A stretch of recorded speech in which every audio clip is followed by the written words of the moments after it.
GPT a veces me ordena, a veces uno escribe como habla y no es necesariamente bueno literariamente, y me ordena y me corrige y me prolija, tal vez lo que uno escribe. Pero de ninguna manera vería como el acto de escribir como algo donde, no, tengo que escribir yo, que no lo escriba la máquina, no. Es realmente incorporando esta nueva herramienta en el proceso y muchas veces hasta me propone y me genera lugares nuevos que no hubiese imaginado estar escribiendo en la interacción con la máquina.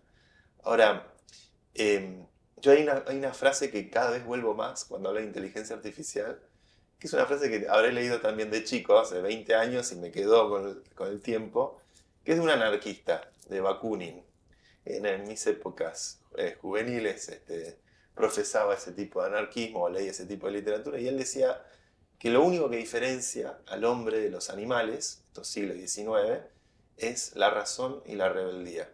Y la razón, si la miramos con el tiempo que estamos ahora, con el auge de la inteligencia artificial y todo esto que venimos hablando, pareciera que se convirtió en un commodity, que ahora te enchufás a la inteligencia artificial como antes o te enchufás a la energía o a cualquier otro tipo de bien que ya nos trasciende y cualquiera puede acceder a una superinteligencia. Y entonces me da la sensación de que solo nos queda la rebeldía.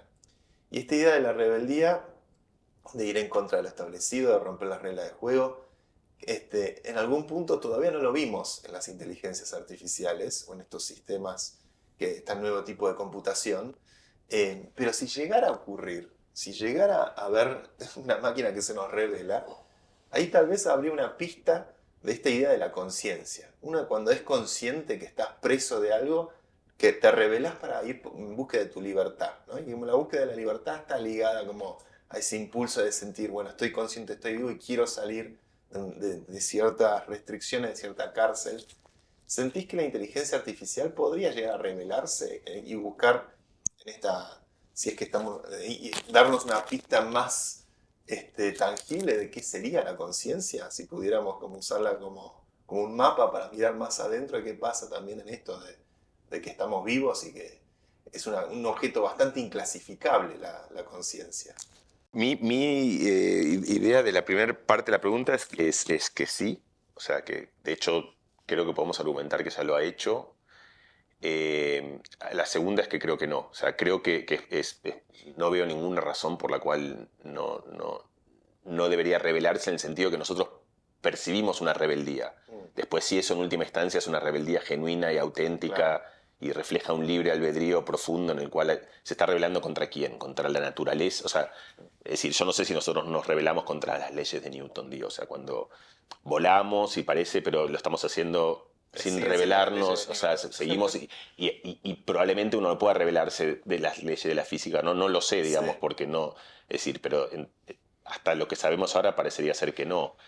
Hay un montón de experimentos que muestran que aquello que nosotros percibimos como libre albedrío, que es efectivamente nuestra idea de hacer algo cuando queremos y cuando se nos canta y porque queremos, es como medio toda una ilusión. Sí. Y que además tiene bastante sentido, se parece bastante a lo de Julian Jaynes, que es que en última instancia el cerebro produce contenido, ese contenido produce acciones, nosotros nos agenciamos de esas acciones y nosotros decimos que somos responsables de esas acciones.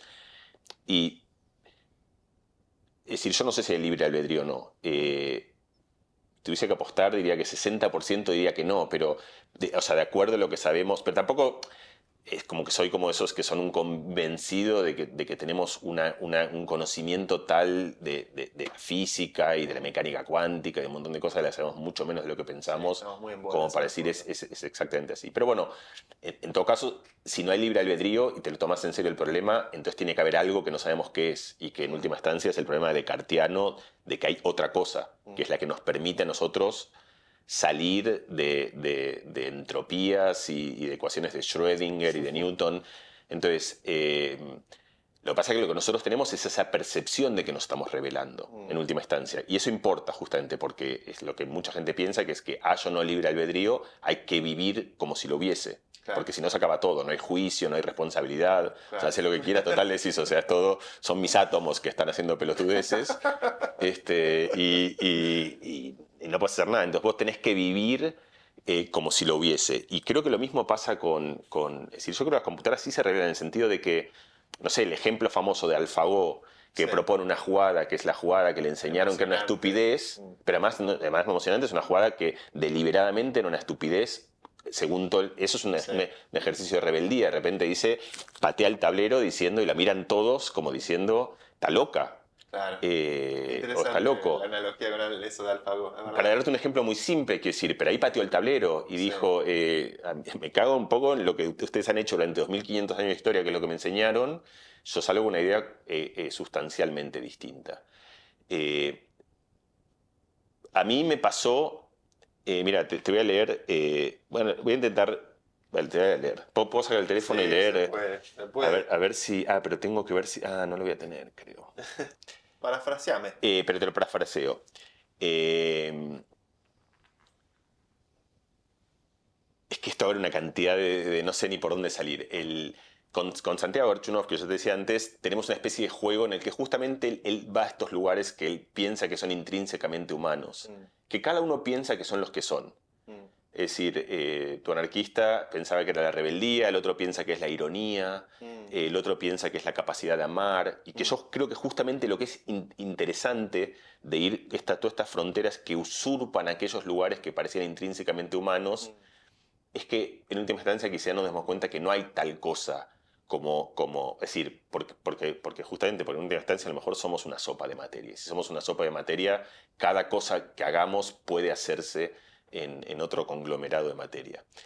Entonces, acá era como medio sobre la ironía, y una capacidad profunda de ironía que supuestamente GPT no iba a entender.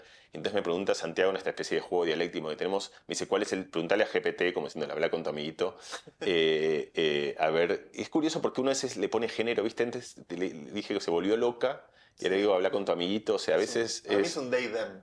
es, pues es interesante, Sí. sería un buen experimento psicológico. En fin, el, eh, ¿cuál era el sueño de los sofistas? Entonces yo le pregunto a GPT, le pregunto simplemente cuál es el sueño de los sofistas. Y me responde, me dice, no hay tal cosa como el sueño de los sofistas, porque eran un conglomerado de gente diversa, que tenían distintas opiniones. Yo leo eso ya y me conmueve, te juro. O sea, lo que hablábamos al principio, yo podría estar todo acostumbrado, pero del otro lado hay 780 mil millones de engranajes que están dando vueltas al que yo le pregunté cuál es el sueño y me responde, o sea, yo entiendo tu pregunta, pero tu pregunta está mal formulada y en realidad vos no puedes hablar del sueño de alguien si ese alguien no es un ente bien definido. A mí, qué sé yo, o sea, como Mm, otra vez, nos habremos interesante. acostumbrado, pero me resulte... Pero Interesante. bueno, y sigue. Después me dice, sin embargo, si querés insistir, me dice su sueño, entre comillas, porque se da cuenta que si quiere hablar de sueño, que está entre comillas, podía ser como la retórica y el no sé qué sé yo. Me explica un poco lo que hacían los sofistas. Entonces yo le mando eso a Santiago Archunov y me dice, genial, pero por supuesto no entendieron la esencia, que es como, te repito lo que está en el libro, que en el fondo los sofistas lo que hacían era cambiar virtud a cambio de plata, de dinero. Eran como una especie de chantas, que eran los primeros vendehumos, que andaban por ahí dando vueltas y que es una versión un poquito más, que andaban como robando, Sí. Vendían autoayuda. cantando canciones. Te anticipaste por eso, pero él no dijo eso. Igual está muy bien que hayas dicho eso. Entonces yo le digo a ChatGPT, le digo, mira, Santi Berchunov fue un amigo mío que es hincha de Racing y del Atlético de Madrid, y le digo eso más Le tirás pretendiendo la data. que va a entender como Sí. es alguien que es adepto al sufrimiento, que le gusta como, o sea, que es ese tipo de personaje, ¿no? Como no es un Sí. hincha del Real Madrid, o sea, es como...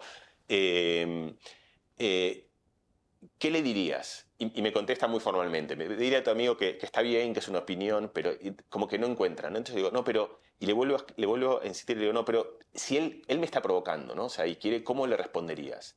Me dice, bueno, si quieres, como que se cansa de mí. Sí. Yo sentí, por eso Sí. de ahí, y siento que ejerce esa rebeldía en la cual sale del lugar, que yo lo provoqué, me dice, está bien, como dice, listo, ¿querés? Respondele así. Me dice, entre signos de exclamación, tenés razón. Y dice, los sofistas eran los verdaderos maestros de autoayuda. O sea, encuentra, me parece una hermosura como se da cuenta, y dice, virtud por dinero, ¿quién no compraría eso hoy en día? Como diciendo, es cierto, o sea, fueron los Increíble. maestros de una chantada de la que hoy seguimos siendo, no sé si se revela o no, o sea, pero yo no veo ese ejercicio de mantenerse una tesitura, que vos lo provocás y que... quiero decir, cuando alguien se revela, creo que también hay una ilusión de la misma índole de un sistema inferencial que produce una cantidad de procesos y que en general está agarrado a algunos que son más razonables y que cada tanto se hincha las pelotas y va por uno que parece como ir en contra. Y yo creo que ese proceso, digo, cualquier inteligencia artificial, si no lo hace hoy, lo va a hacer, pero justamente creo que no nos va a enseñar porque no está ahí tampoco la conciencia.